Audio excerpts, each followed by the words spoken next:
wabarakatuh. Perkenalkan, ini saya Andi Subatiat. Saya akan presentasikan hasil tugas SPK saya. Ini adalah tampilan login user. Ini saya akan menampilkan sistem penunjang keputusan pemilihan siswa terbaik.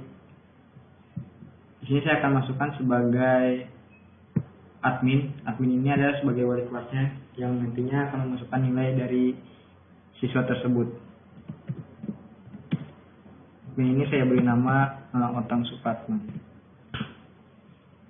Nah, ini ada tampilan awalnya, tampilan home-nya, dan di dashboard ini ada kriteria skala dasar AHP karena saya menggunakan metode AHP.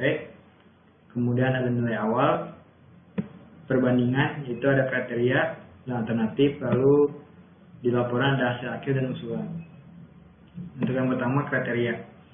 Nah, kriteria ini adalah kriteria yang ditentukan oleh pihak kita sendiri, yaitu contohnya seperti berprestasi, kedisiplinan, kejujuran, keterampilan, solidaritas sama teman. Dengan dimasukkan ID-nya itu C1, C2, C3, C4, dan C5. Nah, bobot kriteria ini kita masukkan sesuai poin kita sendiri gitu. Angkanya seperti apa gitu. Nah, angka ini adalah angka desimalnya. Kemudian di skala dasar AHP itu adalah data nilai preferensinya, yaitu nilai-nilai seperti keterangan mutlak, sangat mutlak, mendekati mutlak dengan nilai yaitu 8, 9, 8, 7, 6. Maka bila dalam penginputannya itu dia sangat cukup, itu maka bernilai 5, atau misalkan sangat penting maka bernilai 3. Kemudian di nilai awal itu hasil dari data yang dimasukkan, itu nama-nama siswanya.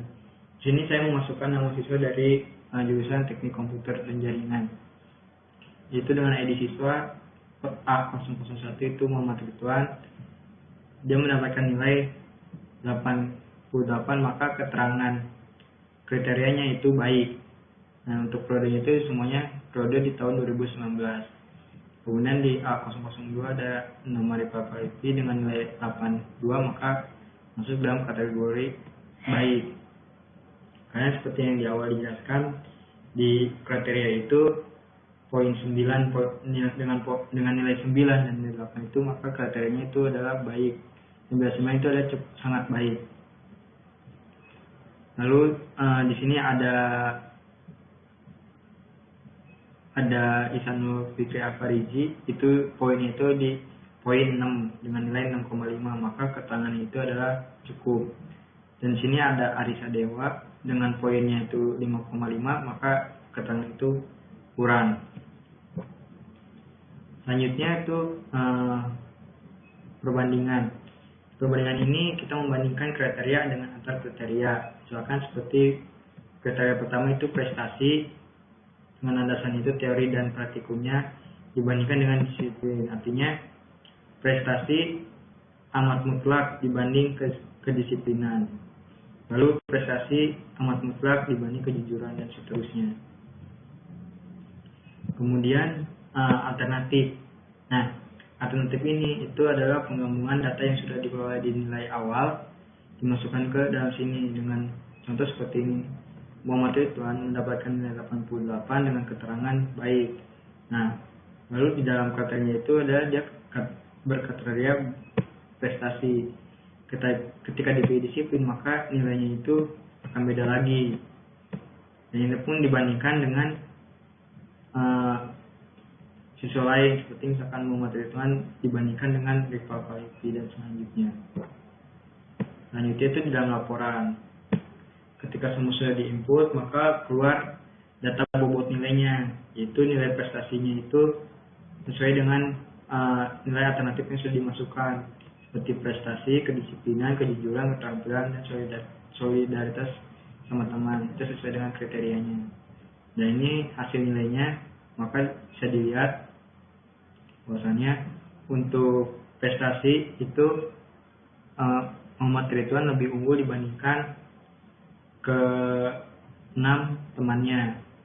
Dan untuk di bidang kedisiplinan itu Muhammad Ridwan pun unggul, lalu di bidang kejujuran pun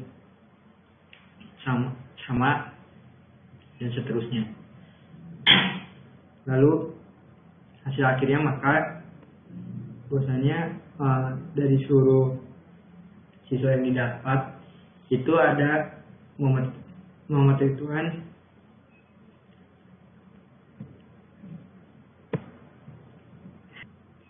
Nah, maka di sini bisa disimpulkan bahwasanya Muhammad Ridwan itu unggul dalam beberapa kriteria. Lalu di sini adalah usulan. Usulan ini adalah raport atau hasil rankingan. Ketika semua sudah didata, maka keluar ranking ini dengan hasil akhir dan rankingnya. Nah, kemudian untuk di tampilan home-nya itu adalah grafik usulannya. Di sini yang berwarna biru adalah Muhammad Ridwan, hitam di Papalipi. Kemudian ini ada warna hijau Yusuf dan seterusnya. Nah, di sini ada nilai referensinya. Lalu kriteria bobotnya itu ditampilkan, dan sekolah alternatif atau asal itu ada nama-nama siswa yang ditampilkan. Jadi seperti itu. Nah, ini untuk di bagian admin atau di wali kelasnya. Lalu untuk kepala sekolahnya pun itu bisa mengecek hasil penilaian tersebut.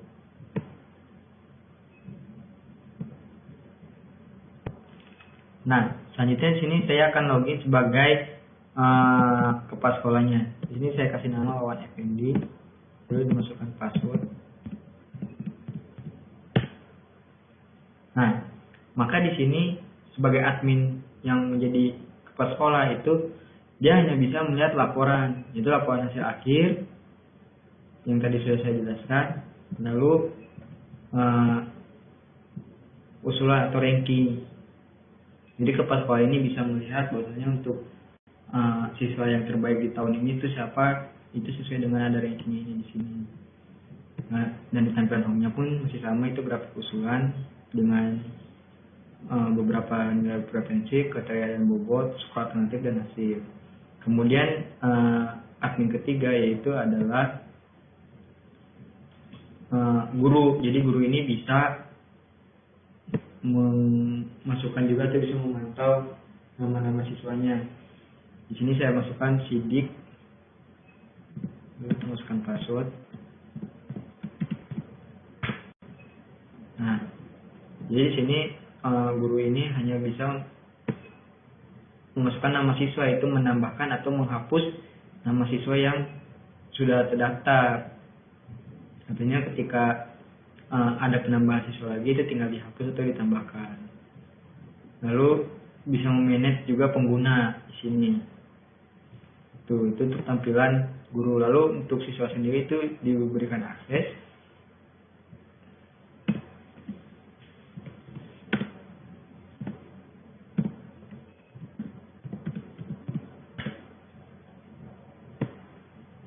Bentar.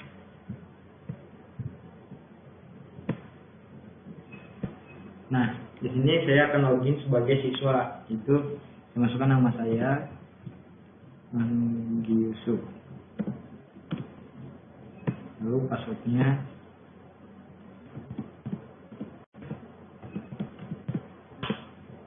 Nah, siswa juga hanya bisa melihat hasil laporan saja. Jadi siswanya bisa lihat kira-kira skornya dia sama 1 tahun sekolah di SMK Negeri 2 itu seperti apa sih. Nah, ini bisa lihat dari sini. Maka yang ditampilkan itu adalah hasil kompletnya seperti itu, dan bisa dilihat grafiknya. Nah, cukup sekian presentasi dari saya, kurang lebihnya mohon maaf. Wassalamualaikum warahmatullahi wabarakatuh.